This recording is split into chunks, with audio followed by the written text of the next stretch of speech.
Technology massively supports gaming in today's world. It allows students to engulf themselves in virtual reality environments. And as Tribus explains in her article what game-based learning is throughout our concept readings, technology helps create an effective learning environment for the student. In that virtual environment, they work towards a goal, they choose actions, they either reap the benefits of that action or they suffer the consequence. And through experimentation, we actively learn and practice how to do things right.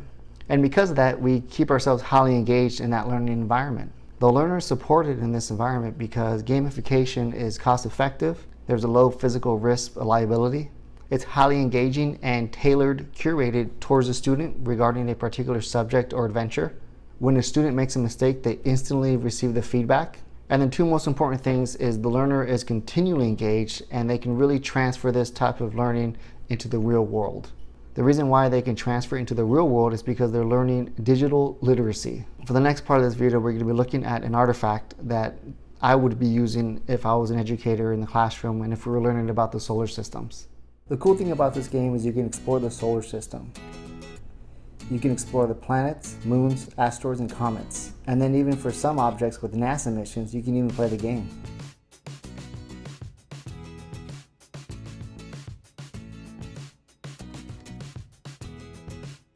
Since Saturn was one of my favorite planets growing up, we're going to check Saturn out.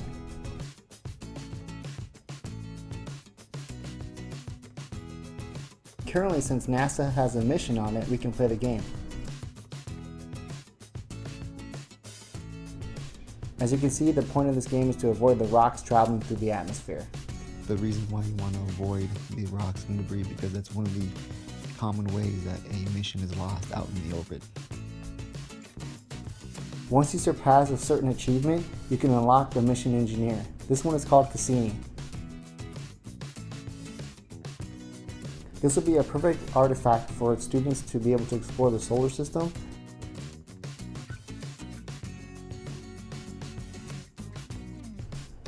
And the way that I would incorporate this in the classroom is once you participate in one of these games, you can jot down 2 or 3 facts about them.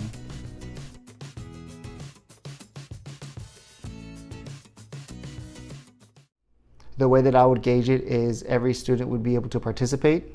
I would actively be roaming around the classroom, searching for questions, feedback. In this specific case, I would be talking about the characteristics of each planet. Students can be measured by the end product by looking at resources and facts about each specific part of the solar system, more specifically the ones that they chose to participate in throughout the game. And once they gather information, they can write it down, they could submit it to the teacher.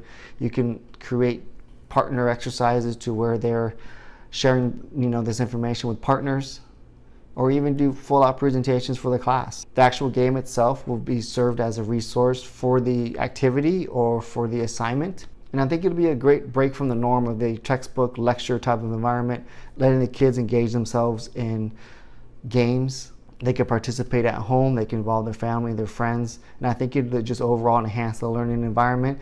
And I think a teacher will really see the difference in the feedback and the type of excitement and motivation that a student may have just by gamification in the classroom.